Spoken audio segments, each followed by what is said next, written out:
They weighed her like grain. Her father took the coins without meeting her eyes. The man who bought her didn't speak, just gave her his coat and let her cry into silence. The wool was coarse and heavy, smelling of pine smoke and horse, and a coldness that came from the world, not from him. It swallowed her whole, the sleeves falling far past her trembling hands, the hem dragging in the dust of the livery.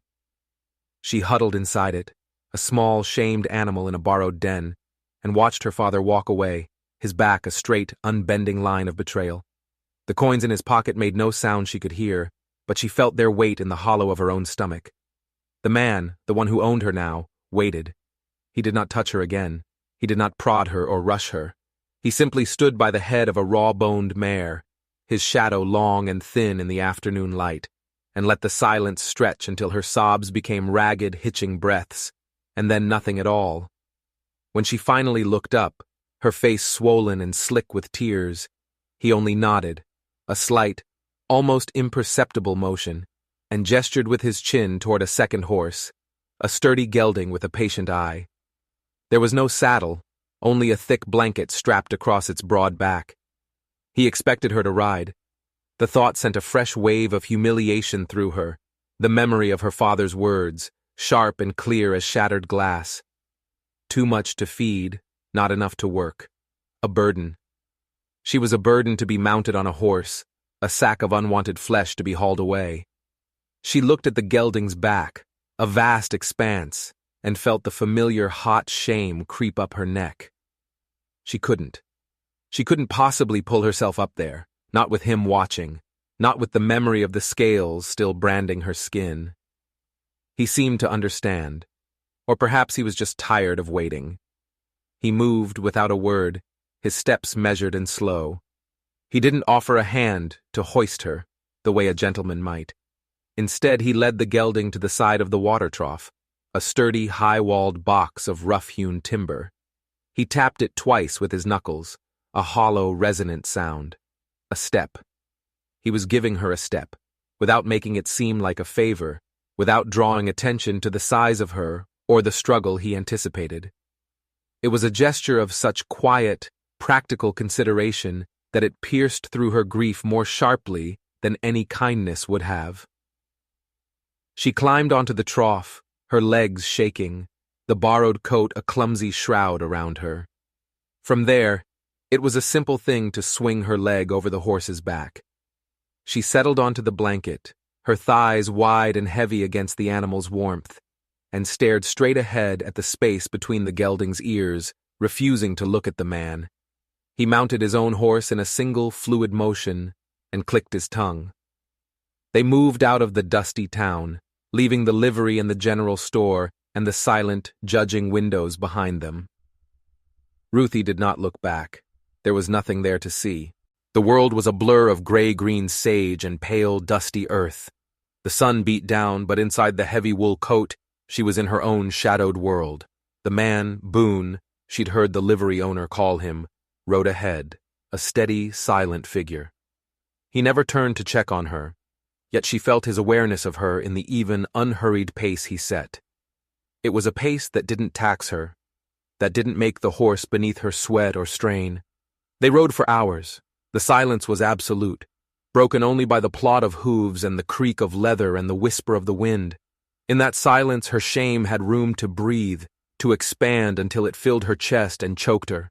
She thought of her mother, a thin, perpetually worried woman who had sewn the dress Ruthie now wore. Her mother's hands, quick and bird-like, had trembled as she'd let out the seams for the third time, her sighs like tiny, sharp stitches in the fabric of their home. A fine girl, her mother would say, her voice tight, with a good heart. But her eyes always flickered to Ruthie's waist, to her hips, and the words would die there, unspoken. Ruthie had learned to hide from her own reflection, to catch only fleeting glimpses of herself in a window pane or the dark water of the wash bucket. There had been a mirror in their small house once, a gift from her grandmother, with a gilded frame of swirling leaves. One day, after a particularly cutting remark from her father about the cost of flour, she had stared into it, had truly seen the girl her father saw, the thick neck, the broad shoulders, the roundness of her face, and a rage so cold and pure had seized her that she had picked up her mother's sewing shears and shattered the glass. Her father had beaten her for it, but the punishment was a dull ache compared to the sharp, liberating relief of not having to see herself anymore. Now, riding behind this stranger, she felt as if she were made of that same shattered glass, a collection of sharp-edged fragments held together by nothing but shame and the heavy, unfamiliar coat. They stopped once, by a thin trickle of a creek. Boone dismounted and produced a canteen and a small, cloth-wrapped parcel from his saddlebag. He drank first, then held the canteen out to her. She shook her head. Her throat was a desert, but the thought of swallowing, of drawing attention to any physical need, was unbearable. He didn't insist. He unwrapped the parcel, revealing 2 dense, dark biscuits. He set one on a clean, flat rock near her horse's hooves, then walked a little ways off and sat with his back to her, eating his own. The gesture was so deliberate, so freighted with an understanding of her shame, that it made her want to weep again. He was giving her privacy to eat, to perform the very act that had defined her as a commodity, a failure. She stared at the biscuit. It was an offering. It was a test. She couldn't touch it. She sat on her horse, a statue of misery, until he was finished. He stood, brushed the crumbs from his pants, and came back to retrieve the uneaten biscuit, wrapping it carefully and putting it away without a word of comment or a look of reproach. He offered the canteen again. This time, she took it.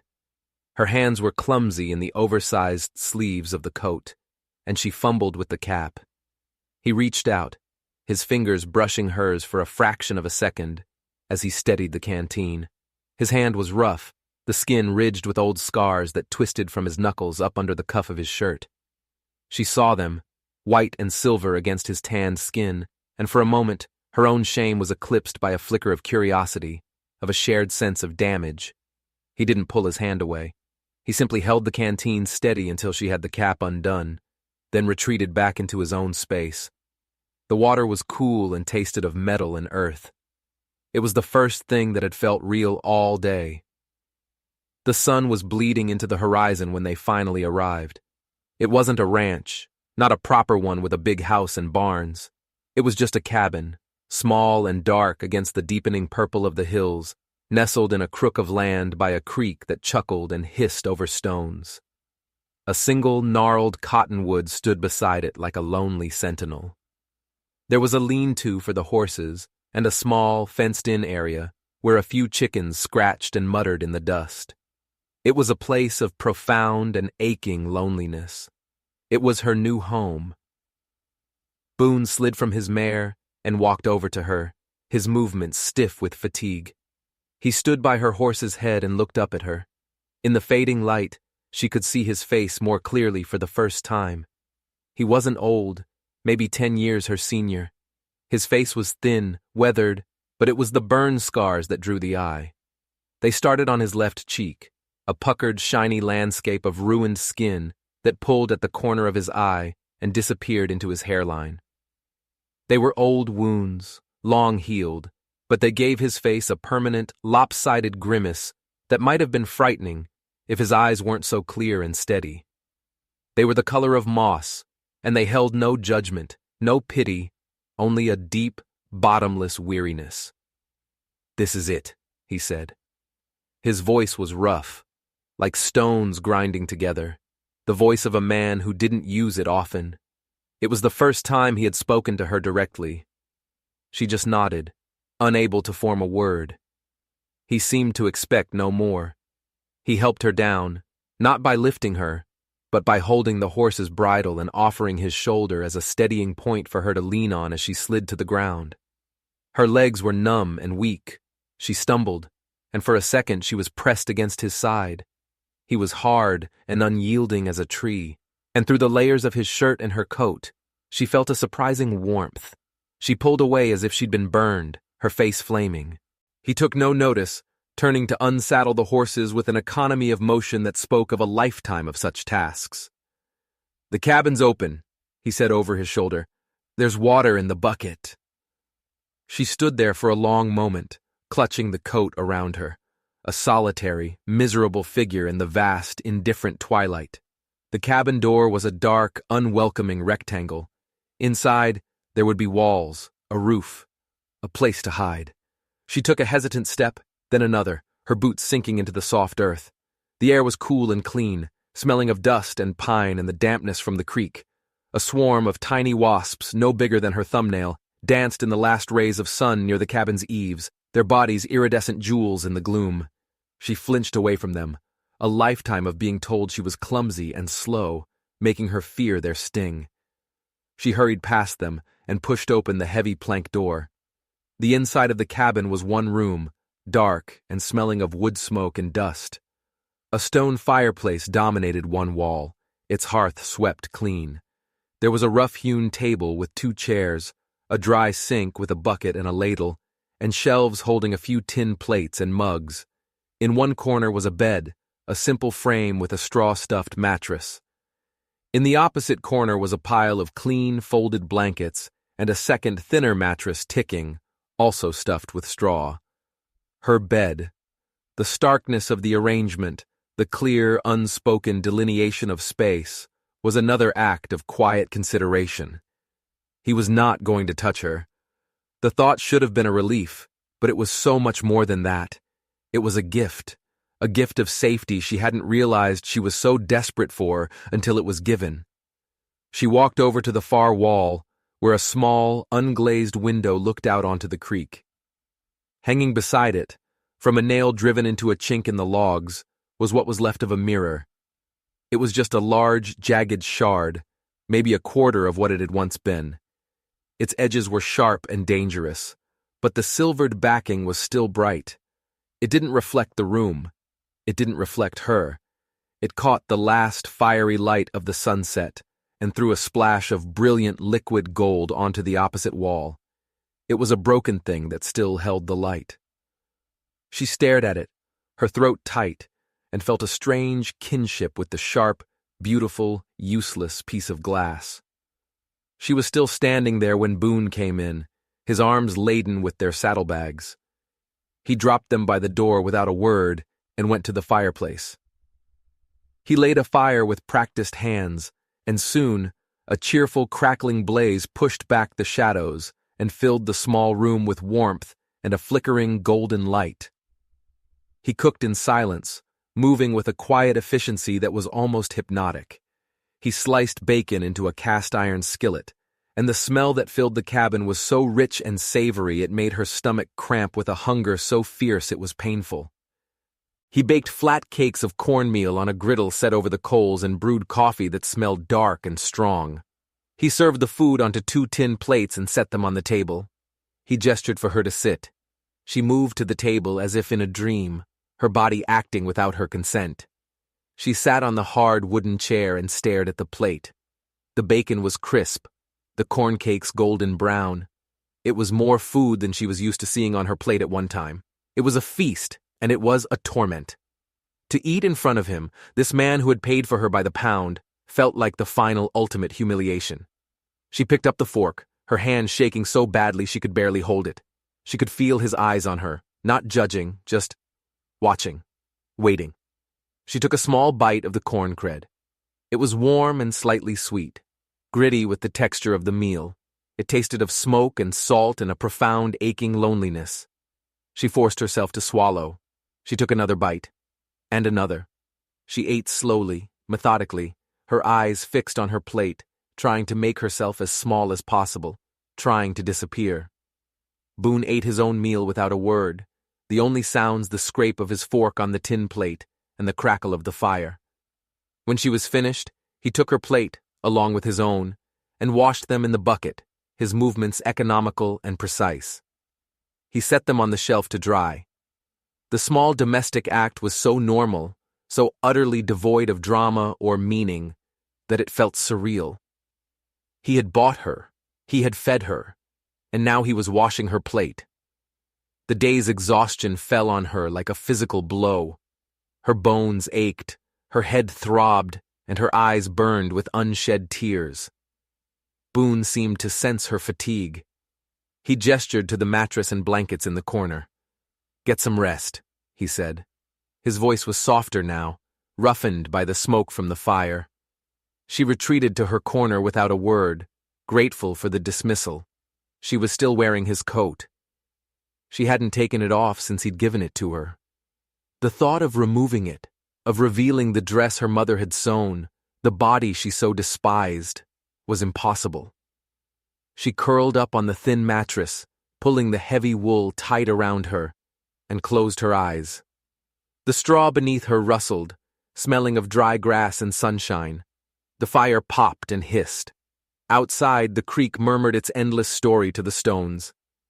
She heard Boone move about the cabin, the soft thud of his boots as he took them off, the sigh of the ropes on his bed frame as he lay down. The cabin fell into a deep, profound silence.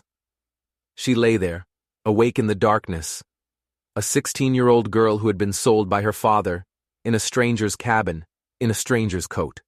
She was terrified, she was humiliated, but as she drifted into an exhausted sleep, the last thing she was aware of was the scent of pine smoke and horse, and for the first time in a very long time, she did not feel cold. The days fell into a rhythm dictated by the sun and the needs of the small homestead. Boone was a man of routine and silence. He rose before dawn, and the smell of coffee and the quiet sounds of him moving about the cabin would wake her. He never spoke to her in the mornings. He would leave a plate of food for her on the table, usually corn cakes or a piece of salted pork, and be gone by the time she had summoned the courage to leave her corner. She would eat alone, quickly, forcing the food down, still feeling the shame of her own hunger. She spent those first days in a fog of misery, a prisoner in the cabin. She did nothing but sit on her mattress, wrapped in the coat, and stare at the wall. She was waiting. She didn't know what for. For him to come to her in the night? For him to grow tired of her uselessness and cast her out? For her father to have a change of heart and come for her? Each possibility was more terrifying than the last. But Boone never came to her corner. He seemed to barely acknowledge her existence. He would return at dusk, smelling of sweat and earth, cook their meal in his usual methodical silence, and then sit by the fire, sharpening a tool or mending a piece of tack, his scarred face thrown into sharp relief by the flames. He never tried to make conversation. He never asked her anything. The silence was a wall between them, but it was a wall she was grateful for. It was a wall that kept her safe. One afternoon, about a week after she'd arrived, she was staring out the small window, watching the wasps dance near the eaves. She had learned their patterns. They were building a nest, a small papery gray globe, in the space between two logs. They worked with a single-minded intensity that she found strangely compelling. She was so absorbed in watching them that she didn't hear Boone come up to the cabin. The door opened, and she flinched, pulling the coat tighter around her. He stopped in the doorway, holding a bucket of water. He looked at her, then at the wasps, then back at her. He said nothing, but she felt for the first time a flicker of something other than shame. It was a dull, restless boredom. She was tired of sitting. She was tired of waiting. She was tired of being afraid. The next morning, when she woke, she found that he had not left her a plate of food. Instead, the ingredients were on the table: a small sack of cornmeal, a slab of bacon, a tin of lard. The skillet and griddle were on the hearth, cold. A challenge, or an invitation. She stared at the provisions for a long time. Her stomach growled, a humiliating reminder of her body's needs. Her father's voice echoed in her head, useless, a burden. She could prove him right. She could sit here and starve, or she could cook. Her hands trembled as she sliced the bacon. She had cooked before, of course, under her mother's anxious supervision, but every move had been scrutinized, every mistake criticized. Now, there was no one to watch her. The silence of the cabin was absolute. She mixed the cornmeal with water, her hands clumsy and sticky. She made the cakes too thick, and the first one she put on the griddle burned on the outside while the inside was still a raw, gummy paste. She scraped it into the slop bucket for the chickens, her face hot with failure. She tried again, making the cakes thinner, paying closer attention to the heat. This time, they cooked through. They were misshapen and a little scorched at the edges, but they were cooked. She fried the bacon and made coffee. And when Boone returned at midday, the meal was on the table. He looked at the plate, then at her. He sat down and ate without a word. He ate every last slightly burned bite. He didn't praise her. He didn't thank her. But when he was finished, he gave her a small, almost imperceptible nod. It was enough. It was everything. From then on, she cooked. It became her job, her purpose in the small, silent world of the cabin. It was a fragile purpose, one that could be shattered by a single word of criticism. But the criticism never came. Boone ate whatever she made, whether it was good or bad, with the same quiet stoicism. Her cooking improved. She learned the temperament of the fire, the right consistency for the dough. She found a small patch of wild onions growing by the creek and added them to their meals. The simple act of providing, of contributing something of value, began to chip away at the thick wall of her shame. She started leaving the cabin during the day. At first, she would only go as far as the woodpile, then to the creek to fetch water. The world outside was vast and intimidating. The sky was too big, the silence too profound. But the wasps, her tiny industrious neighbors, were a comfort. She would watch them for hours, their ceaseless work a silent reproach to her own idleness. She learned not to fear them. They went about their business and ignored her completely, as if she were just another part of the landscape, a rock or a tree. The realization that she could be invisible, that she could exist in the world without being judged or even noticed, was a revelation. One afternoon, Boone came back from the hills not on his mare, but on foot, leading the horse behind him. The mare was limping, her right foreleg swollen. Ruthie watched from the cabin doorway as he examined the leg, his touch gentle and sure. He spoke to the horse in a low, soothing murmur, his voice softer and kinder than she had ever heard it. He worked on the leg for an hour, cleaning a small, nasty cut she hadn't seen and wrapping it in a poultice of herbs he crushed with a rock. He moved with a focused tenderness that was mesmerizing to watch. He was a man who knew how to care for broken things. The next day, he didn't go out. The mare needed to rest. He spent the morning repairing a section of the chicken coop fence that had come loose. Ruthie watched him from a distance, gathering the courage to do something she had been thinking about for days. She took off the coat. It felt like shedding a skin. The air, cool on her arms, was a shock. The simple cotton of her dress felt flimsy and inadequate. She felt exposed, vulnerable, huge. She folded the coat carefully and placed it on her mattress. Then, her heart pounding, she walked out of the cabin and over to where he was working. She stood a few feet away, her hands clasped in front of her, twisting the fabric of her dress. He didn't look up, but she knew he had seen her. He continued to wrap a piece of wire around a fence post, his movements deliberate and unhurried. "I want to help," she said.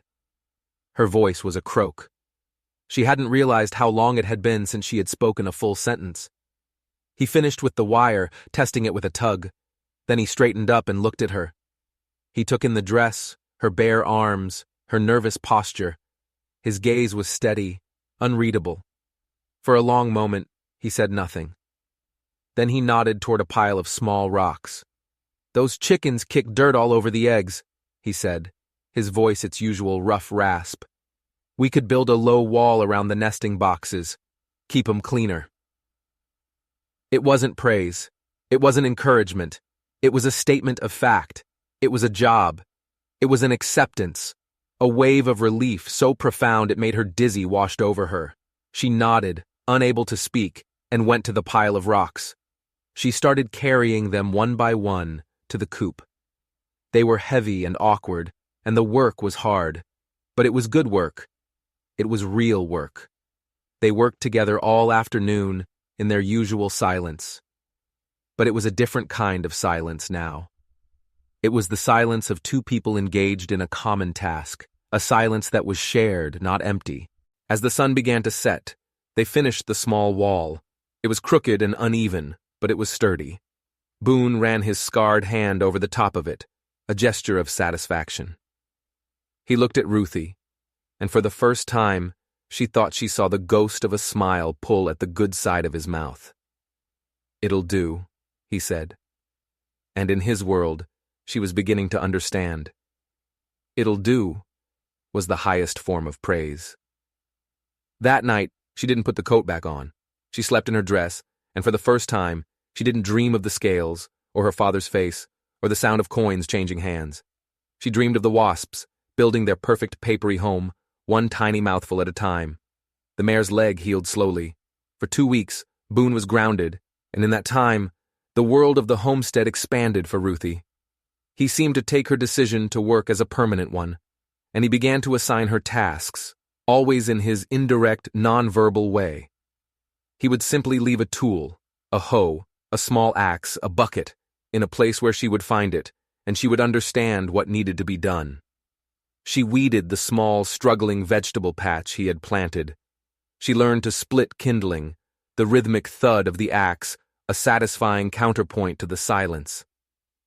She learned to milk their one scrawny goat, a cantankerous animal that tried to kick her every morning until she learned to soothe it with a handful of wild clover.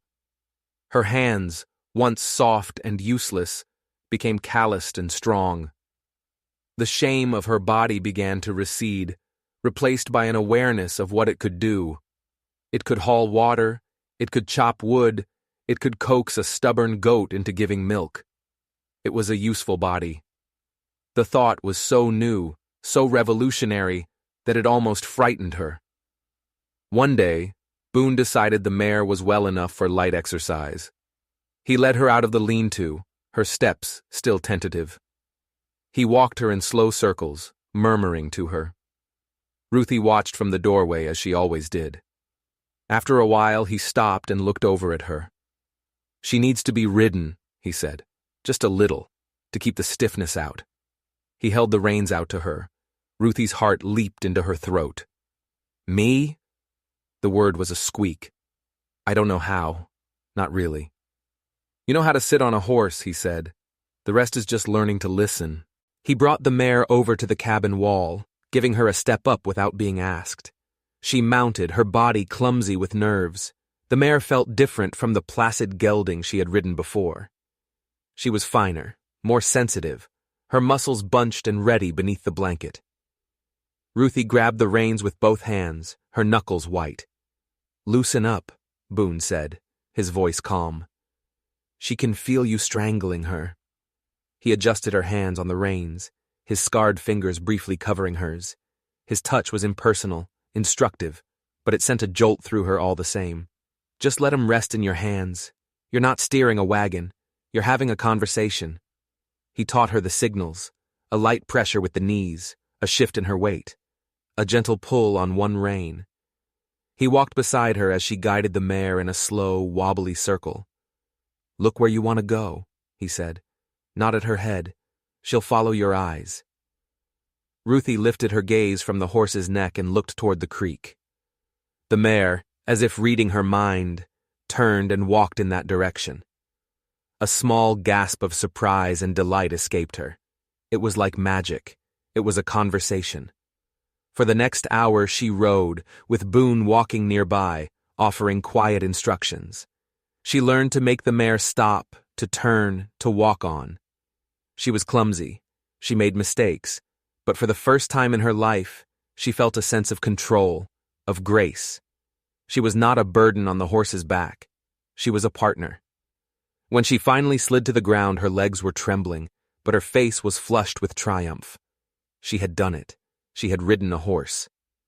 Boone took the reins from her, his expression unreadable as always. But as he led the mare away, he said, "You have good hands. You're a natural." The words were spoken so quietly she almost missed them. She stood, stunned, watching him go. You have good hands. No one had ever praised a part of her body before. Her hands, which she had always thought of as thick and clumsy, were good.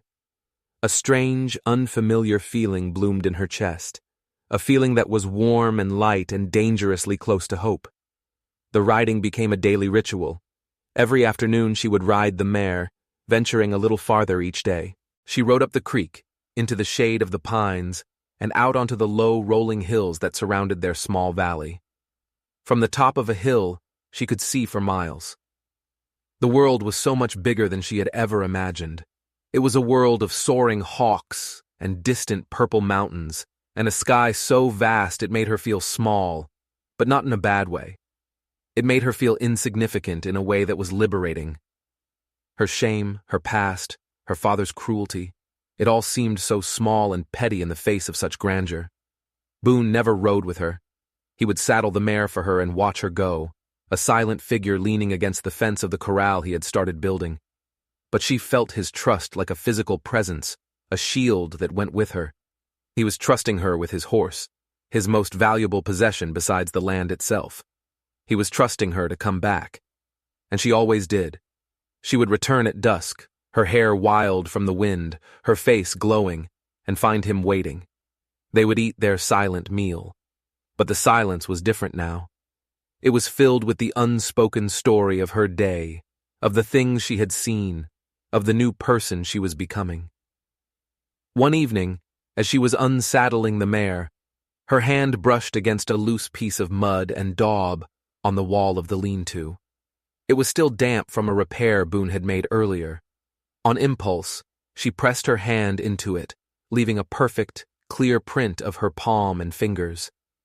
She looked at it, this mark of her presence, this proof that she was here, that she existed. She heard a step behind her and turned to see Boone standing there. He looked at the handprint in the wall, then at her. She felt a blush creep up her neck, embarrassed by her childish impulse. But he didn't scold her. He simply stepped forward next to her and pressed his own hand into the daub beside hers. His hand was larger, the lines deeper, the shape of it altered by the tight, puckered scars.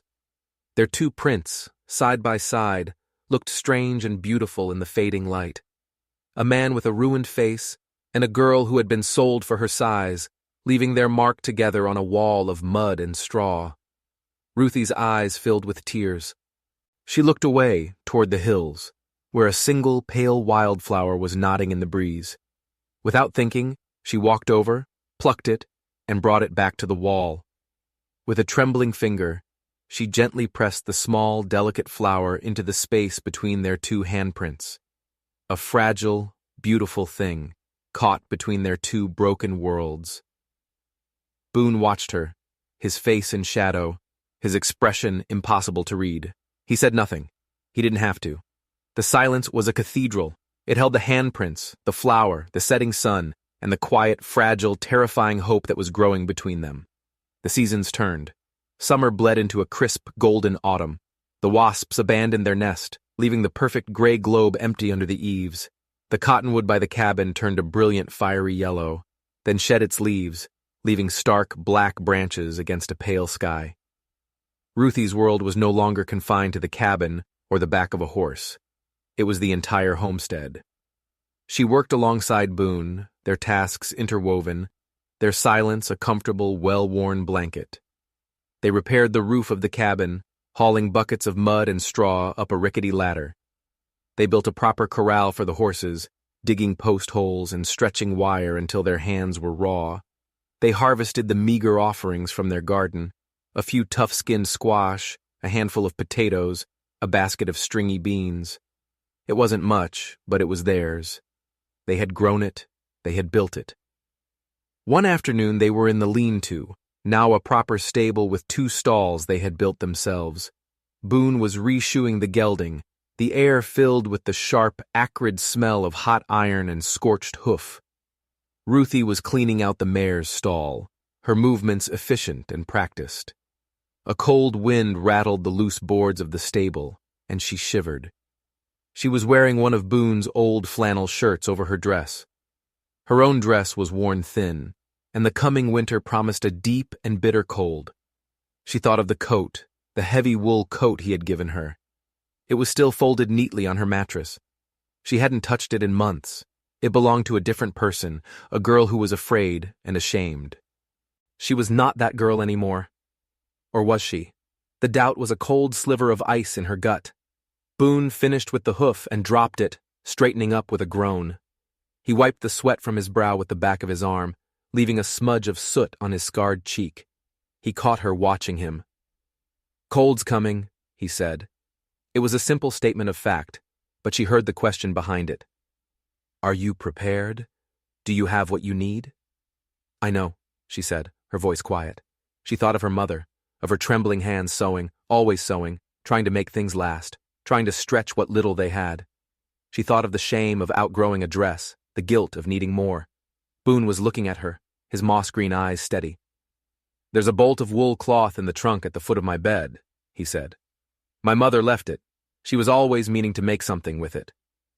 He turned back to the horse, picking up another hoof. "It's yours, if you want it." The offer hung in the air between them, as real and tangible as the scent of the hot iron. He was offering her the means to make her own coat, to provide for her own warmth. He was not giving her a gift. He was giving her a tool. He was giving her agency. That evening, after their meal, she opened the trunk. It was old and bound with leather straps. Inside, nestled among a few of his own spare clothes, was the bolt of cloth. It was a deep forest green, the wool soft and thick. It smelled faintly of cedar and thyme. There was also a small wooden box. She opened it. Inside was an assortment of sewing supplies, needles of different sizes, spools of thread, a lump of beeswax, a silver thimble, a woman's things, his mother's things. She took the cloth and the sewing box to her side of the cabin. She had her mother's old shears, which she had brought with her in a small bundle of her few possessions. She laid the wool out on the floor. She had no pattern. She would have to use his coat, the one on her bed, as a guide. She went to get it, her heart beating a little faster. She unfolded it, spreading it out on top of the green wool. It was huge, worn, smelling of him. It had been her shield, her hiding place. Now it was her pattern. It was the map of how to build her own protection. She began to cut, the shears making a satisfying crisp sound as they sliced through the thick wool. She worked by the light of the fire, her movements slow and careful. Boone sat in his chair, watching her, the silence of the cabin broken only by the snip of the shears and the crackle of the flames. He didn't offer to help. He didn't offer advice. He simply sat, a quiet, steady presence, bearing witness as she began to stitch together a new skin for herself, a new life, out of the materials he had given her. Winter came down from the mountains like a wolf, lean and hungry. Snow buried the homestead, muffling the world in a deep, white silence. The creek froze over, its voice silenced. The days were short and gray, the nights long and bitterly cold. The cabin became their entire world. The coat took shape under Ruthie's hands. It was the hardest thing she had ever done. Her stitches were uneven, her seams crooked. She pricked her fingers until they were sore, and more than once, she had to unpick a whole day's work and start again, her eyes burning with frustrated tears. But she didn't give up. The coat was more than a garment. It was a promise she was making to herself. Boone watched her struggle, but never interfered. One night, when she was fighting with a particularly difficult collar, her thread knotted and tangled. She threw it down in despair, a small, choked sob escaping her. Boone got up from his chair, went to his trunk, and came back with a small, carved wooden object. He handed it to her. It was a sewing bird, a clamp that could be attached to the table, with a small metal bird on top, whose beak could hold the cloth steady, leaving her hands free. "My mother used this," he said, his voice a low rumble. "It helps." He showed her how to use it, his large, scarred hands surprisingly gentle as he adjusted the clamp and positioned the cloth in the bird's beak. He didn't say, "You're doing it wrong." He didn't say, "Let me do it." He just gave her a better tool. With the sewing bird's help, the work went faster. The coat began to look like a coat. It was rough, imperfect, but it was strong. It was hers. The day she finished it, a pale, watery sun was shining for the first time in weeks. She put it on. It was heavy and warm. The sleeves were the right length, the shoulders fit. It wasn't as big as Boone's coat. It didn't swallow her, but it was roomy enough to work in, to move in. She walked to the broken mirror on the wall. She didn't look for her face. She looked at the coat. She saw the deep green wool, the slightly crooked seams that she had sewn with her own hands. She saw a woman who could keep herself warm. She turned from the mirror and looked at Boone. He was standing by the fire, watching her, his face unreadable in the flickering light. She didn't need him to say anything. She didn't need his approval, but he gave it anyway. "It's a good coat," he said. "It'll last." The simple words filled her with a pride so fierce it was almost painful. She had made something that would last. They settled into the rhythm of winter. They spent their days doing chores, chopping wood, feeding the animals, melting snow for water. The evenings were spent by the fire. Boone would carve, his knife moving with a slow, patient grace, turning blocks of wood into small, intricate animals. He carved a horse, a goat, a tiny, perfect wasp. He never said who they were for. He just lined them up on the mantelpiece, a silent wooden menagerie. Ruthie would sew or mend, the familiar weight of the fabric in her lap a comfort. Sometimes he would talk, not about himself, not about his past. He would tell her about the land. He would tell her how to read the clouds, how to find water, how to track a deer. He spoke of the world as if it were a book he had been reading his whole life. She would listen, soaking up the knowledge, her needle still for long moments. In his stories, the world was not a frightening place. It was a hard place, a challenging place, but it was a place that made sense, a place with rules and patterns. One night, a blizzard descended on them, a howling fury of wind and snow that shook the small cabin to its foundations. The wind shrieked in the chimney, and fine, powdery snow forced its way through the chinks in the logs. They piled wood on the fire, the flames roaring in defiance of the storm. The noise was deafening. There was no room for silence. In the midst of the storm's fury, Boone looked at her, his eyes dark with a shadow she had never seen before. "It was a fire," he said, his voice barely a whisper above the howl of the wind. She stared at him, not understanding. "My face," he said, his hand rising unconsciously to touch the scarred skin. "I was a boy. A grass fire. I was trying to save a calf." He looked into the flames of the hearth, his gaze distant, lost in a memory she could not imagine. "My father. He said I was a fool, that I had ruined myself for a $10 animal." He fell silent, the only sound the screaming of the wind.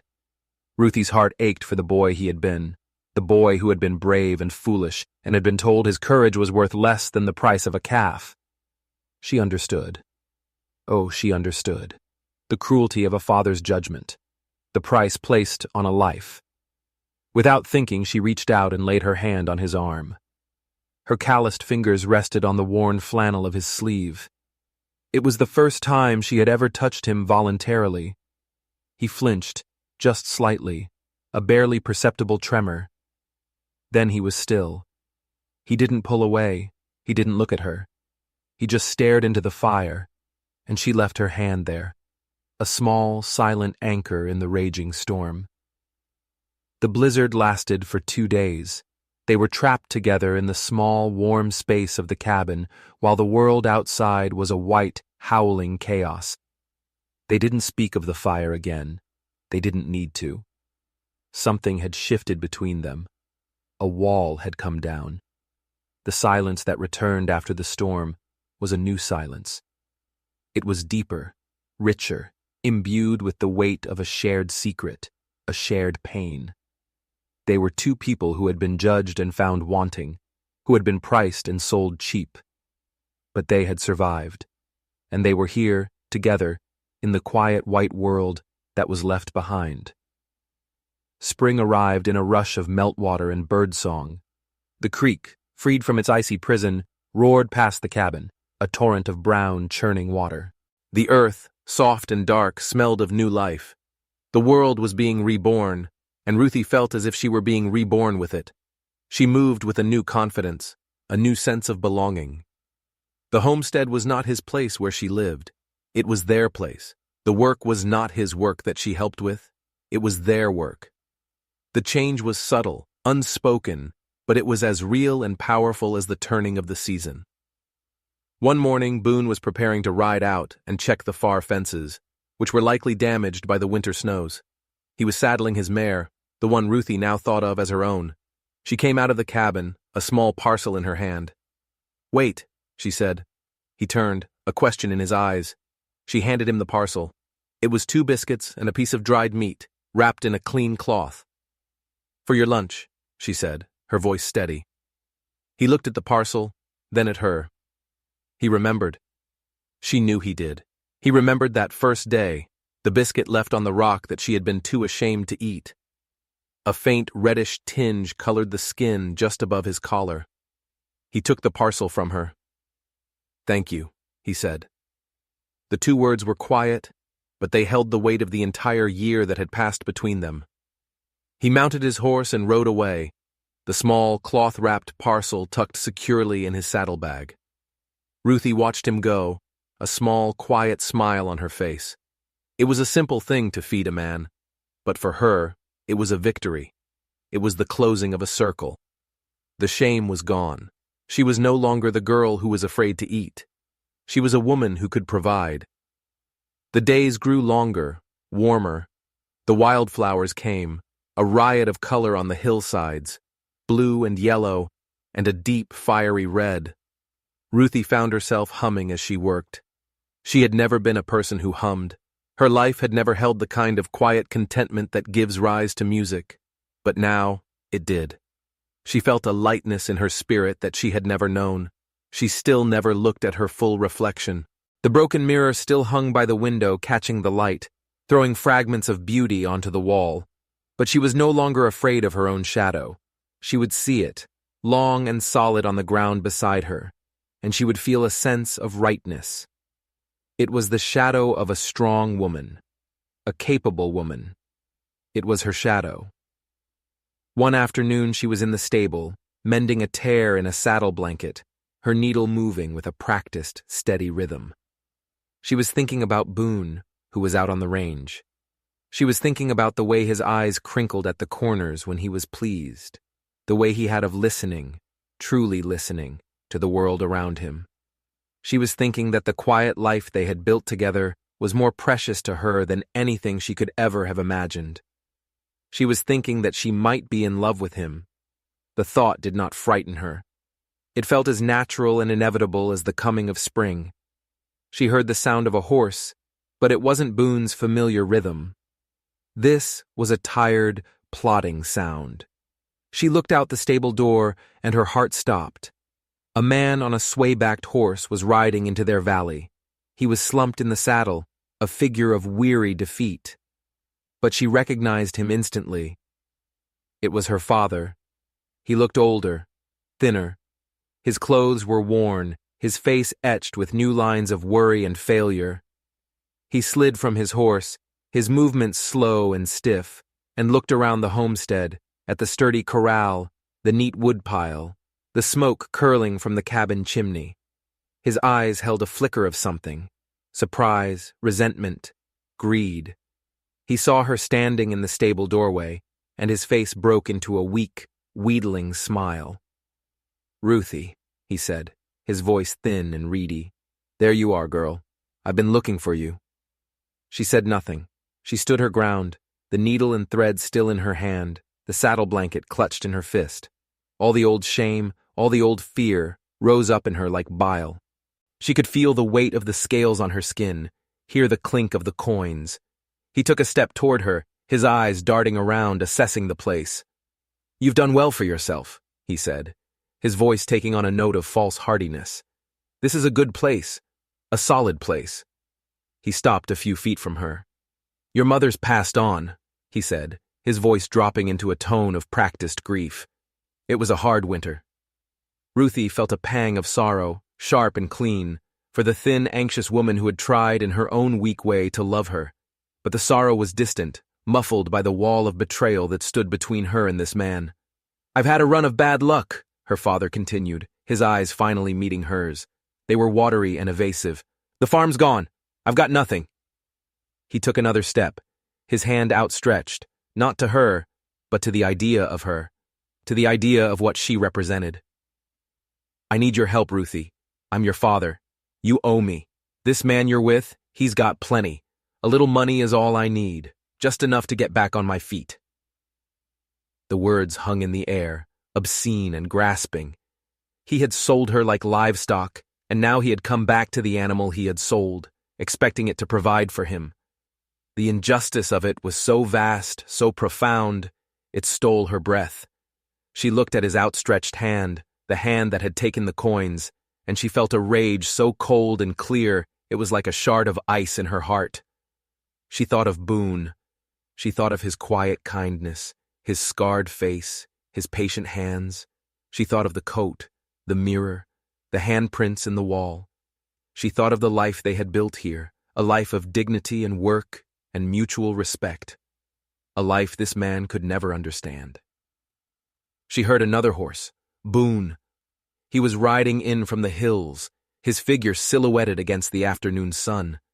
He saw them, saw the strange horse, the man standing before Ruthie. He urged his mare into a faster walk, his face a mask of concern. Her father saw him too, and a look of cunning entered his eyes. He saw Boone as the obstacle, the owner of the property he wanted a piece of. He turned his wheedling smile on him. "Sir," he began, "I'm this girl's father." Boone dismounted, his movements economical and tense. He didn't look at her father. He looked at Ruthie. His eyes asked a single question. "Are you all right?" And in that moment, she knew what she had to do. Boone would fight for her. He would throw this man off their land without a second thought. But it wasn't his fight to win. It was hers. This was her moment. This was the culmination of every silent meal, every lesson learned, every stitch sewn. She took a deep breath, the clean air of her home filling her lungs. She looked her father in the eye. Her voice, when it came, was not loud. It was not angry. It was as quiet and steady as the creek in winter. "No," she said. Her father stared at her, his mouth falling open. "What did you say?" "I said no," she repeated, her voice gaining strength. "You sold me. You took money for me. I don't owe you anything. I am your father," he blustered, his face turning a blotchy red.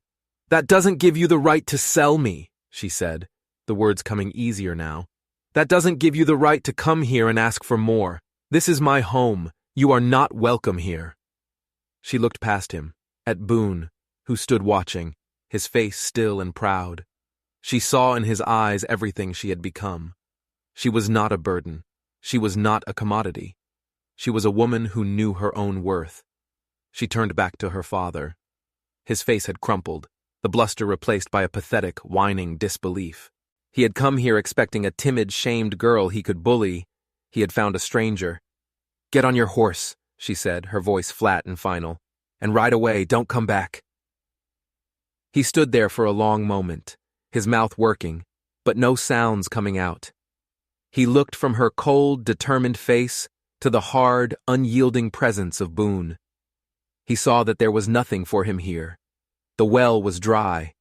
With a final, venomous glare, he turned, scrambled onto his horse with a pathetic lack of grace, and rode away, a defeated man disappearing back into the world that had defeated him.